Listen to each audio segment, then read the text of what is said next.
Yo, what's good everyone? Welcome to the Fantasy Football Prodigy channel, and in this video, I'm just going to be giving you my list of my favorite buy low, sell high candidates heading into week 2 of the 2021 NFL season.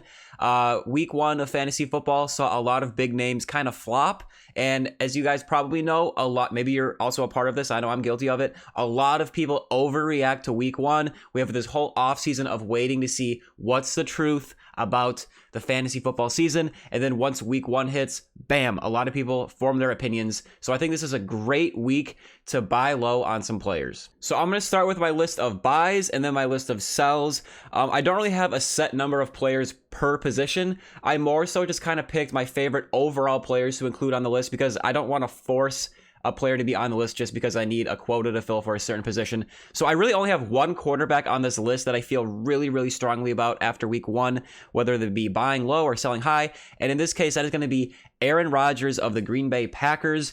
He is one of my favorite buy low candidates if you need a quarterback. Week 1 against the New Orleans Saints, he put up one of his worst games ever. 15 out of 28 passing for 133 yards, no touchdowns, 2 interceptions. By the fourth quarter, they put Jordan Love in. I can't remember if Aaron Rodgers played at all in the fourth quarter, but at least for most of the fourth quarter, Rodgers didn't even play. Aaron Rodgers, MVP last year.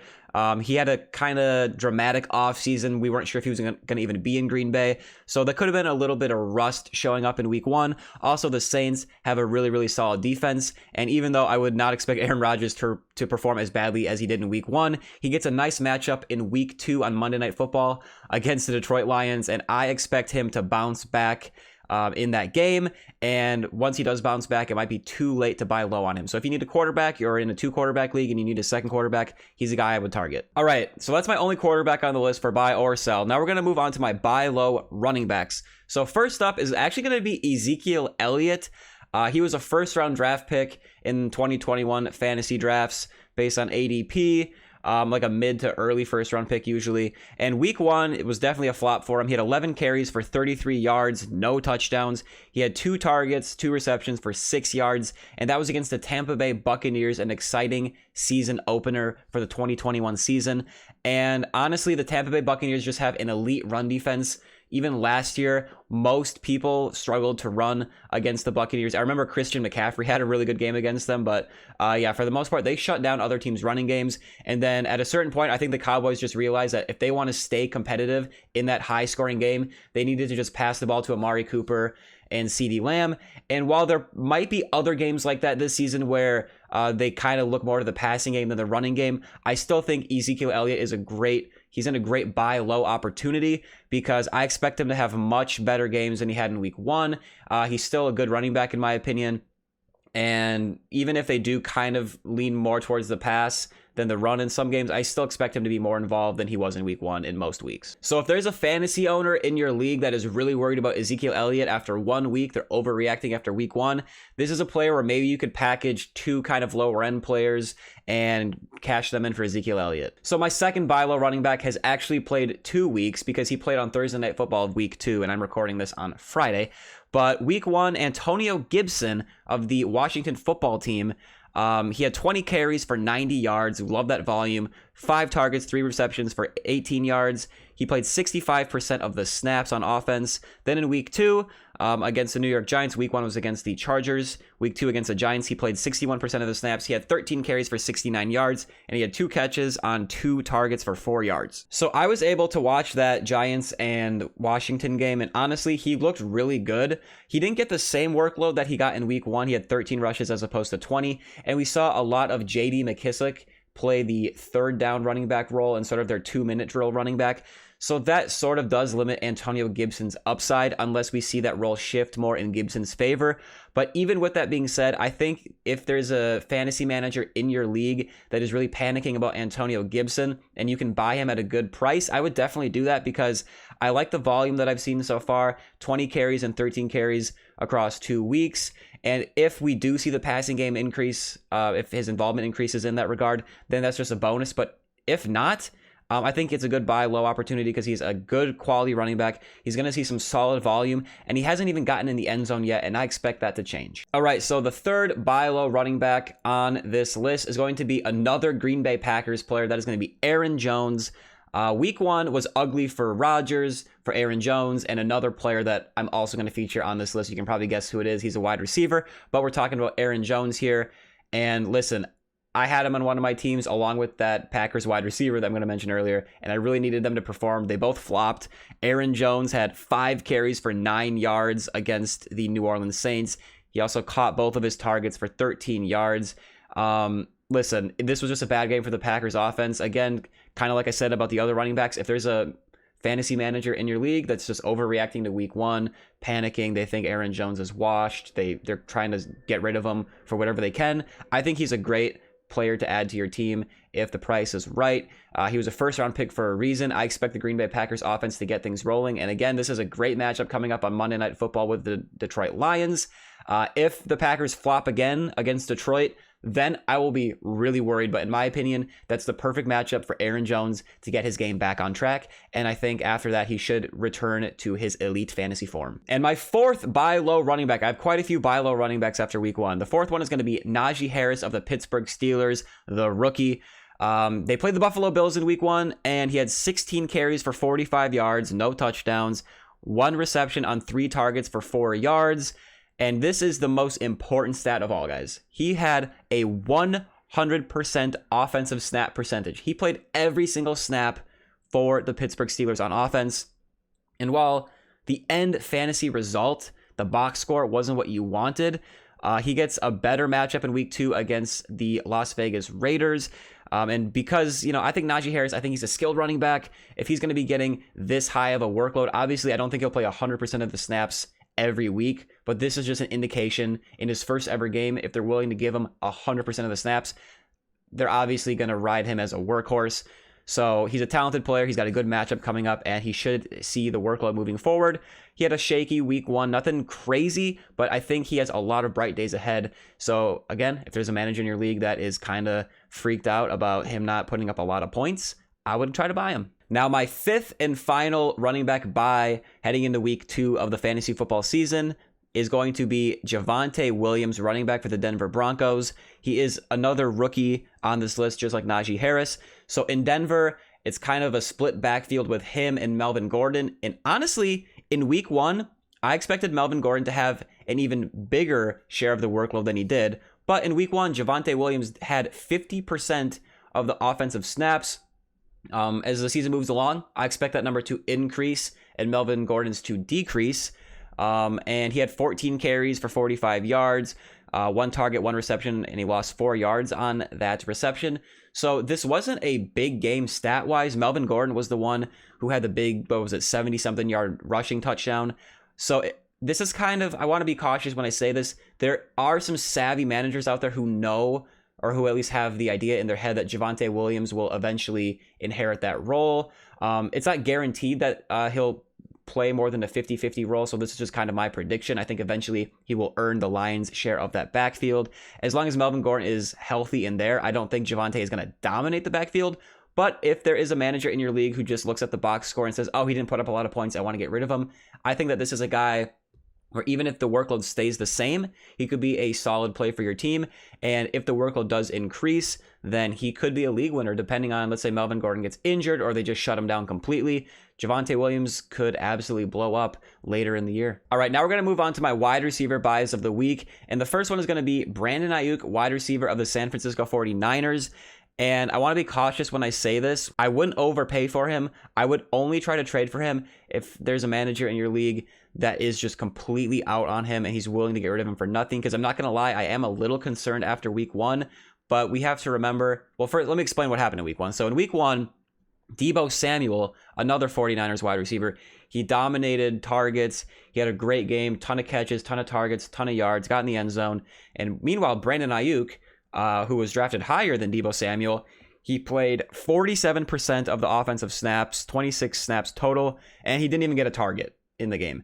So, it is a little concerning, but as I was going to say, the coach of the 49ers, Mike Shanahan, he tends to kind of do this little roulette with his running backs a lot, and I think we might be kind of seeing that with the wide receivers. There's been some comments about how Aiyuk needs to earn the role and stuff like that. So I think eventually Aiyuk, we will see him back involved in the offense because as we saw in 2020, he's a good player when he's on the field and getting targets. So I think the 49ers would be kind of silly to not eventually reincorporate him into the offense. And I don't expect him to have many more zero target games, if any at all. So this is kind of a risky buy, but I think the price is low enough where it's worth the risk because if he does get back to his 2020 form and his 2020 involvement, he's going to be a steal. Also, I did say Mike Shanahan. I meant to say Kyle Shanahan. My bad. My second wide receiver buy of the week is going to be Mike Evans of the Tampa Bay Buccaneers. He had a really bad week 1 in a game that saw a lot of really good offensive performances. Even in the Buccaneers receiving corps, we saw Chris Godwin, Antonio Brown, and Rob Gronkowski all have great games through the air. Also, Tom Brady was racking up a lot of fantasy points, passing it to everyone. Meanwhile, Mike Evans against the Dallas Cowboys had 3 catches on 6 targets for 24 yards.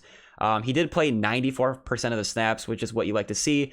And honestly, Mike Evans isn't the most exciting player. I think a lot of people have become sort of fatigued by his name. And while I don't think he's in his elite form just because of the wide receiving corps being a little bit crowded, I expect him to have a lot more better games in the future. Like I said, the receiving corps is crowded. So I think it's going to be kind of hard to predict between Gronk, AB, Godwin, Mike Evans, who's going to get the fantasy production each week. But I expect Mike Evans to have better games ahead. I think he will have some more bust games as well. But if you need another wide receiver, this is a guy that I would consider checking the price on in your league, seeing if you can get him for cheap, because I expect him to have some big games in the future. Not the most consistent player, but he has the ability to get in the end zone, and he's a talented player. So if you need a wide receiver, this is a guy you might want to look into. Now we're going to move on to that Packers wide receiver that I mentioned earlier, and that's going to be Davante Adams. Like the whole Packers offense, he struggled, and even in a game where he quote unquote struggled, he still put up not a terrible game. It didn't completely tank your week 1. 5 receptions for 56 yards on 7 targets. Obviously, that's not what you paid the late first round, early second round ADP price for, but yeah, it was just a rough game all around. I expect a bounce back for the Packers, like I said, for Aaron Rodgers and Aaron Jones. And Davante Adams, he's just so talented. He can get in the end zone just all the time. He can do what he wants down there. Him and Aaron Rodgers have such a great rapport. They were not able to connect on some routes in week 1. There was an ugly interception that Rodgers threw that Davante Adams was open on sort of a crossing route in the red zone. So I think as the rust kind of gets off for Aaron Rodgers, I think him and Davante Adams will rekindle that connection. They'll be throwing tons of touchdowns together this year. And like I said, week 2 is a great bounce back opportunity against Detroit. So if there's a guy in your league that's willing to sell Davante Adams on the cheap, I would take advantage of that immediately. And my final buy low, 5th and final buy low wide receiver on this list is going to be wide receiver Calvin Ridley of the Atlanta Falcons. In a league that I'm in, I drafted him over Joe Mixon and DeAndre Hopkins, who both had fantastic week 1s. So that definitely hurt. I was a big Calvin Ridley fan heading into the offseason. I traded for him in the Dynasty League, got rid of Clyde Edwards-Helaire for him, which I think is still a good trade, obviously. And I still believe in him. He's a very talented wide receiver. I know Julio is not there, but I think he is good enough to handle the wide receiver 1 role. The Atlanta Falcons as a whole just looked awful. They got the new head coach there against the Philadelphia Eagles. They lost 6-32, and even in garbage time, I was watching the box score, and they still just could not even get anything going in garbage time. I'm like, come on, just throw the ball to Ridley, dink and dunk it a little bit, but no, it didn't happen. He had 5 receptions for 51 yards, 8 targets, so even in a bad game, 50 yards could be worse, but there's not much to say. He's a second-round wide receiver for a reason. I am worried about the Falcons offense in general, but I think he should see enough targets this season where if for the right price, I think this could be a really good buy low for your team. All right, now we're going to move on to tight ends. I have 2 buy low candidates. We got George Kittle to start things off here of the San Francisco 49ers. Week 1 against the Detroit Lions, he only had 5 targets, but he caught 4 of them for 78 yards. He has big playability. The tight end position is weak, and he's one of the elite options that can go nuclear any given week. And while the San Francisco wide receiving corps is a little crowded with Aiyuk and Deebo Samuel in addition to Kittle, and I do think the 49ers do want to run the ball quite a bit this year, I still think George Kittle is just really talented, and he'll have his weeks where he really, really helps you win that week. And he's, he was drafted as the 3rd or 2nd tight end off the board. He usually went Kelsey and then Waller or Kittle, and then you saw kind of like Andrews and Hawkinson. So if there's a guy in your league that, doesn't want Kittle, I definitely would make a play to try to add Kittle to the squad. And I think you're going to sense a theme here with my second tight end buy of the week, and that's going to be Robert Tonyan of the Green Bay Packers, another Green Bay Packers player. I've said it enough. Their offense struggled. He had 2 receptions with 4 targets, only 8 yards. You might be able to get him for really, really cheap if you're desperate at tight end like a lot of people, and there is a fantasy manager in your league that is just trying to get rid of him. Then I would swoop in. Maybe you could include him in a trade package, try to just kind of include him as a throw-in piece, but he's someone who I think once this offense gets going, he has the potential to get in the end zone most weeks. Now we're going to move on to my sells, and we're going to start with the running back position. I don't really feel super strongly about any quarterbacks, but the first running back sell is going to be Mark Ingram of the Houston Texans. Yes, that would be the 31-year-old Mark Ingram. He's had a great career. He has found himself with the Houston Texans, and in week 1, he had 26 carries for 85 yards and a touchdown. He played 46% of the snaps, and that was against the Jacksonville Jags, and Houston was able to win this game. So there's a couple things to note here. I always think volume is a great indicator of success at the running back position. You don't have to be the best running back, but as long as you're getting the touches, you should be usable for fantasy. But the thing is, their third down running back in Houston is going to be David Johnson. And when they're losing, I think David Johnson is going to be in the game a lot, catching passes. And this was the rare case where Houston was able to have a lead when they played Jacksonville. For the rest of the season, I really don't expect that to be the norm. Even though they were able to get the week 1 win, I don't think they're going to win too many games moving forward. They project to be a horrible team, not a great offense at all. And it kind of reminds me of week 1 last season where Jacksonville, they did win their first game and then they lost every game for the rest of the year. I could totally see that happening with Houston. And I just expect there to be a lot of bad game scripts for Mark Ingram where he's not going to see the volume that he saw in week 1. Certainly 26 carries. I would bet that that's the most carries he sees all season. And also at any given point, like I said, he's 32 years old. That's really old for a running back. They could make the switch. They could play the hot hand approach. If Phillip Lindsay gets hot, they could start giving him more work. So I just think, honestly, that this is the height of Mark Ingram's value. It's week 1. People are overreacting. People might think that he's a workhorse that's going to get 25, 30 carries a week. And if someone in your league thinks that that's the case, I would, include him in a little trade deal. Try to get one of those buy low candidates that I mentioned earlier or some other player that you like. And my second sell high running back of week 2, heading into week 2, is going to be Tyson Williams of the Baltimore Ravens. He actually had a really good game in week 1 against the Las Vegas Raiders. He only had 9 carries, but he turned it into 65 yards and a touchdown. He also had 3 receptions on 4 targets for 29 yards. He was in the game for 51% of the offensive snaps, which isn't horrible. Latavius Murray was also involved in this game. And Tyson Williams, this backfield is kind of hard to predict right now. They also have Le'Veon Bell and Devonta Freeman in the backfield that they signed. So they're, kind of veteran aging running backs that are not in their prime anymore. They were free agents for a reason, let's say. But I don't know. It just kind of weirds me out to have those 4 guys. You got Williams, Lev Bell, Devonta Freeman, and Latavius Murray all on the same team. And even in a great game, Tyson Williams only had 9 carries in a good matchup. And he looked good with them, but Latavius Murray in particular is the one that worries me. I expect him to be at least as involved as he was in week 1 and maybe even become the lead running back there. So Williams had more touches, but Latavius Murray had 1 more carry. He had 10 rushes compared to Williams's 9. So it's already sort of a split there. I would just kind of take this uncertainty, take this good game that he had, and sell high, because if you can get equal value for something with that's a little less murky, even if Tyson Williams continues to be a productive player, if you get a productive player in return, it's a wash. But if Tyson Williams kind of fades over the season and the player you back is someone that you get back is someone that you can rely on as like a flex or a bench play, someone that you can put in during injuries or for a bye week, then I think that's a trade I'd be willing to make. Now, my third and final sell high running back is going to be Melvin Gordon of the Denver Broncos.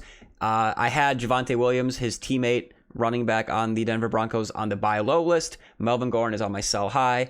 At age 28, he's getting a little older, but in week 1, he showed that he still has big playability. He had that 70-something yard rushing touchdown. He finished with 11 carries, 101 yards, and a touchdown. He caught all 3 of his targets for 17 yards. That's Melvin Gordon. Him and Javonte both played 50% of the snaps. And listen, this is just a case where I think over the course of the year, Melvin Gordon is going to be less involved. Javonte is going to get more involved. Even in week 1, on the same snap percentage, Melvin Gordon had 11 carries. Javonte had 14. So it is still close. Maybe that 70-something yard rushing touchdown that Gordon had will tell the coaching staff that they need to keep Melvin Gordon involved. But it's kind of telling to me that in week 1, they're already handing the ball off to the rookie a few more times than Melvin Gordon. Let's just say it's about even. They both played 50% of the snaps. So I don't like to take long rushing touchdowns away from a player because they did it, and that just shows that it's something that they can do. But I don't want to have to rely on Melvin Gordon getting a long breakaway rushing touchdown to be involved. I would rather just follow the volume. And, honestly, this situation could be the kind of thing where they cannibalize each other all season. But with that being said, I think if there is someone in your league who looks at Melvin Gordon's box score and sees, 100 yards and a touchdown, give me that. I can start him every week. That might be a person you want to target in a trade where, okay, I'll give you Melvin Gordon plus another player for like an Aaron Jones. If you could do something like that, I think that would be a great deal. Or Ezekiel Elliott, something like that. Because remember, it's week 1, so people in their minds, there's a lot of people out there who think, okay, Melvin Gordon had a better week 1 box score than Ezekiel Elliott. So if I can get Gordon plus someone else for Zeke, I'll do it. So that's the kind of trade that I think Melvin Gordon, including him in, that would be perfect. Now we're going to move on to the wide receivers, and we're going to start with Christian Kirk of the Arizona Cardinals. He had a great fantasy week in week 1 against the Tennessee Titans. He caught all 5 of his targets for 70 yards and 2 touchdowns. He played 57% of the snaps, and Christian Kirk is a player who he has shown promise in his career, but over the last year or two, he's really kind of faded away. And this is just the case where week 1, he has a really, really explosive game. He's probably on your waiver wire, honestly. But if he's on your bench, if you added him, or if he was on the end of your bench for some reason, this is a player that I would definitely recommend trading to one of the box score watchers in your league, where they don't notice, only the 5 targets or the fact that over the last couple of years, he really hasn't done much. If they just see the box score and think that this is someone that they're going to be able to start every single week, I would trade Christian Kirk to that owner. I'm not saying maybe Christian Kirk isn't having a little bit of a resurgence. I'm not saying he's going to be a wash, a bust the rest of the year. I think he will have more good games. But again, this is called a sell high. I don't know if he'll have another 2 touchdown game all season. And even if he does, if you can get good value for trading away Christian Kirk, where you get a really, really solid player back, or you get a package in return where you like what you're getting, then I think this is a great player to include. My second sell high wide receiver is going to be Deebo Samuel of the San Francisco 49ers, teammate of Brandon Aiyuk, who I had on the buy low. And this is not even me saying that I think Deebo is going to be worse than Aiyuk. Not at all. I'm not saying that at all. I'm just saying in terms of value, I think this is the peak of Deebo Samuel's value. He had, in week 1, 9 receptions on 12 targets for 189 yards and a touchdown against the Detroit Lions. It kind of depends on the format, but I have him in a non-PPR league, and it says he's the wide receiver 3 in that league, and he had 9 receptions, so I'm assuming in PPR leagues he's probably similarly ranked. So yeah, week 1, he was one of the best performers, and he is a great player when he's on the field. He typically has a low average depth of target. He catches the ball close to the line of scrimmage, but he's sort of like a running back at the wide receiver position, where once he catches the ball, he's able to break tackles and get a lot of yards after the catch. So that's not a bad thing at all. But what is bad about Deebo is there's 2 things that worry me. One is his injury history. Now, I know every player in the league can get injured at any time, but Deebo in particular, he has an extensive injury history going all the way back to college. And other than that, this 49ers offense can be unpredictable at times. I expect Aiyuk to become more involved, and I expect this to be Deebo Samuel's best game of the season, which I don't even think that's crazy to say. 189 yards and a touchdown, that's a great, fantastic game. Maybe he'll have a multi-touchdown game at some point. That wouldn't surprise me because he's a great player.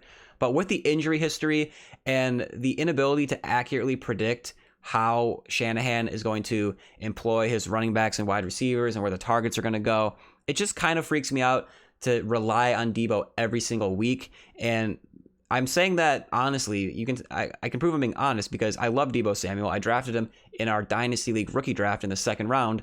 But before the season, when someone offered me Chase Claypool for Deebo Samuel, I accepted it. I got rid of Deebo and I took Chase Claypool. And even though Deebo had the better week 1, I still feel pretty good about that trade because I think Claypool has the better long-term outlook. But just strictly speaking about Deebo, that injury history really worries me. So if someone in your league is looking at Deebo as this guy who's going to be there every single week and put up wide receiver 1 numbers, if you can trade away Deebo plus another piece for a Davante Adams or Calvin Ridley, that's another player where if you can package a deal with Deebo plus something to get Calvin Ridley, that is a trade I would absolutely make. And my final sell high player is going to be a tight end, and that's going to be Rob Gronkowski of the Tampa Bay Buccaneers.